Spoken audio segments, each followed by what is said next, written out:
রমাদান special.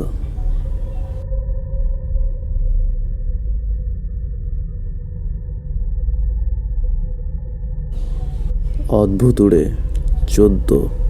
গল্পের নাম আলেয়া খালা।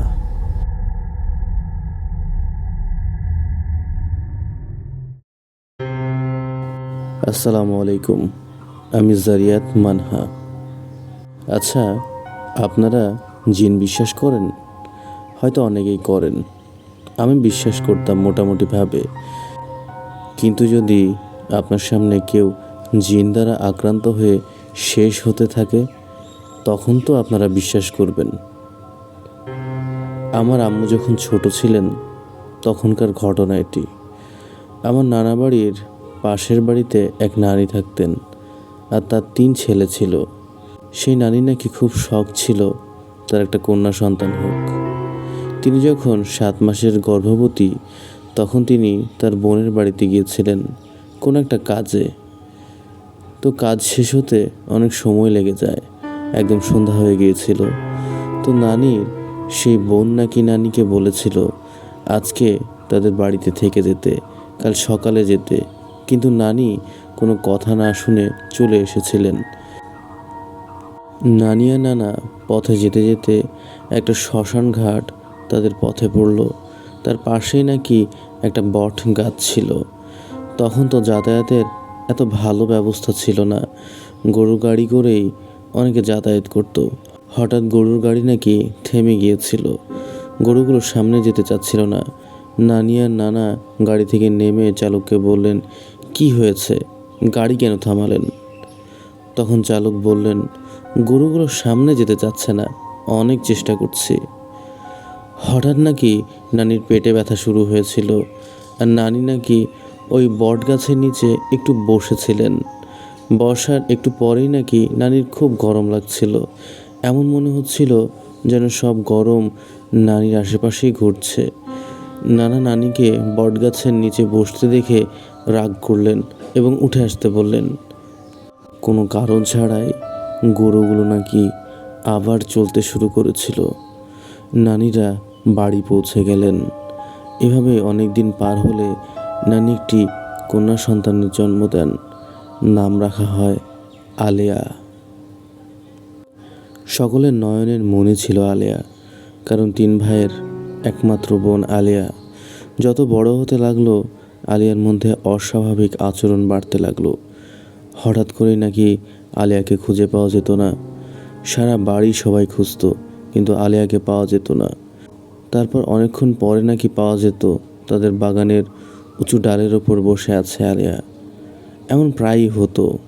নানা নানি নাকি বেশ চিন্তায় থাকতেন, কেন এমন হচ্ছে। তারা অনেক হুজুর দেখালেন, সকলেই ঝাড়ফুঁক করত, কিন্তু কাজের কাজ কিছুই হতো না। আলেয়ার বয়স যখন 14, তখন তার পাগলামি আরও বাড়তে লাগলো। সে একা একা বিড়বিড় করত, কেউ কাছে এলে তাকে গালাগাল করত, মারতে যেত। শেষমেশ নানা নানি সিদ্ধান্ত নিলেন অনেক হয়েছে, আর না, এবার ভালো কোনো হুজুরের সন্ধান করতে হবে। তাদের আদরের মেয়ে তাদের চোখের সামনে এভাবে শেষ হয়ে যাচ্ছে, তারা কিভাবে সহ্য করবেন। আলিয়ার বড় ভাই তখন বিয়ে করেছিল এক হুজুর পরিবারে। সেই পরিবারের সকলেই খুবই ধার্মিক ছিলেন। আলিয়ার এই অবস্থা দেখে তারা এক বড় হুজুরের সন্ধান দিলেন। নানা নানি খুব শীঘ্রই আলিয়াকে তার কাছে নিয়ে গেলেন। হুজুর সবটা শুনে বললেন, আপনারা কাল আসবেন, আমি আমার পালিত জিন দ্বারা আগে দেখি বিষয়টা কি। পরের দিন নানা নানি আলিয়াকে নিয়ে হুজুরের কাছে গেলেন। আলিয়া রীতিমতো হুজুরকে গালাগাল করছিল, নিজে নিজেই হাসছিল। নানি আলিয়াকে নিয়ে পাশের ঘরে আসলেন। নানা হুজুরের সাথে কথা বললেন যে কিছু জানতে পেরেছেন কিনা। হুজুর যা বললেন, নানার মাথায় আকাশ ভেঙে পড়ল। হুজুরের ভাষ্য মতে, আপনার মেয়ের সাথে যে আছে সে এক জিনের সন্তান।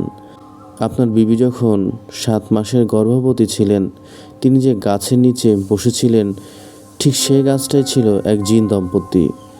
তাদের সন্তানের নজর পড়েছিল আপনার বিবির গর্ভে থাকা বাচ্চাটির ওপর, এবং এই জিনের বাচ্চাটা এখন আলিয়ার শরীরের সাথে আস্তে আস্তে মিশে গেছে। এখন আলিয়া যত বড় হবে, জিনের বাচ্চাটাও ওর সাথে সাথে বড় হবে। ওকে তাড়ানো সম্ভব না। আপনারা অনেক দেরি করে ফেলেছেন। হুজুর আরও বললেন, আমি যাই করি না কেন, এখন সাময়িকভাবে আলিয়ার ওপর কাজ করবে, তারপর আবার ও আগের মতো আচরণ করবে, কারণ জিনটা ওর শরীরের সাথে মিশে গেছে। নানা নানি এরপর আলিয়াকে নিয়ে বাড়ি ফিরে এলেন। নানি সবসময় কাঁদতো আর বলতো, ওই দিন যদি তার বোনের কথা শুনতো তাহলে এত কিছু ঘটতো না। আলিয়া এভাবে বড় হতে লাগলো। একে মারতো, ওকে গালাগাল করতো, ঘরে আটকিয়ে রাখলে কিভাবে যেন পালিয়ে যেত। নানা এভাবে আলিয়াকে নিয়ে চিন্তা করতে করতে একসময় মারা গেলেন। আমার মায়ের কাছে থেকে এতটুকু শুনেছিলাম, বড় হওয়ার পর যতবার নানা বাড়ি যেতাম দেখতাম আলিয়া খালা খাল পাড়ে একা একা বসে আছেন, সারা বাগানে ঘুরছেন। মাঝে মাঝে শুনতাম আলিয়া খালাকে খুঁজে পাওয়া যাচ্ছে না, আবার পরদিন নাকি তাকে বাঁশবাগানে পাওয়া যেত। আমি সবসময় ভাবতাম তার হয়তো কোনো মানসিক রোগ আছে, তাই হয়তো এমন করছেন। কিন্তু না, সেবার নিজের চোখে যা দেখেছি, এরপর বিশ্বাস করতে বাধ্য হয়েছি যে আলিয়া খালার কোনো মানসিক রোগ নেই, সে অন্য কিছু দ্বারা নিয়ন্ত্রিত। একবার আমি আর আমার বোন নানা বাড়িতে গিয়েছিলাম। নানা বাড়িতে গেলে আমরা বিভিন্ন জায়গায় ঘোরাঘুরি করি। তো আমার নানা বাড়ি থেকে কিছুটা দূরে একটা নদী আছে, আমরা বেড়াতে গেলে সেখানে ঘুরতে যাই। তো আমি আর আপু মিলে সেখানে হাঁটতে গেলে হঠাৎ দূর থেকে দেখলাম আলিয়া খালা নদীর পাশে একটা বাঁশবাগানে আছে, সেখানে চলে যাচ্ছে। আমরা বেশি ভাবলাম না, কারণ সে এভাবে একা একা হাঁটাহাঁটি করে। তো আমরা অনেকক্ষণ নদীর পাড়ে হাঁটাহাঁটি করে বাসার দিকে যাচ্ছিলাম। হঠাৎ কোথা থেকে জানি আলিয়া খালা আমাদের সামনে চলে এসে আমার আপুর হাত খপ করে ধরে বলল, চল আমার সাথে ওই বাঁশবাগানে। আমরা ভয় পেয়ে গেলাম। আপু রীতিমতো চিৎকার করছিল। যেহেতু শেষ বিকেল ছিল, নদীর পাড়ে মানুষ তেমন ছিল না।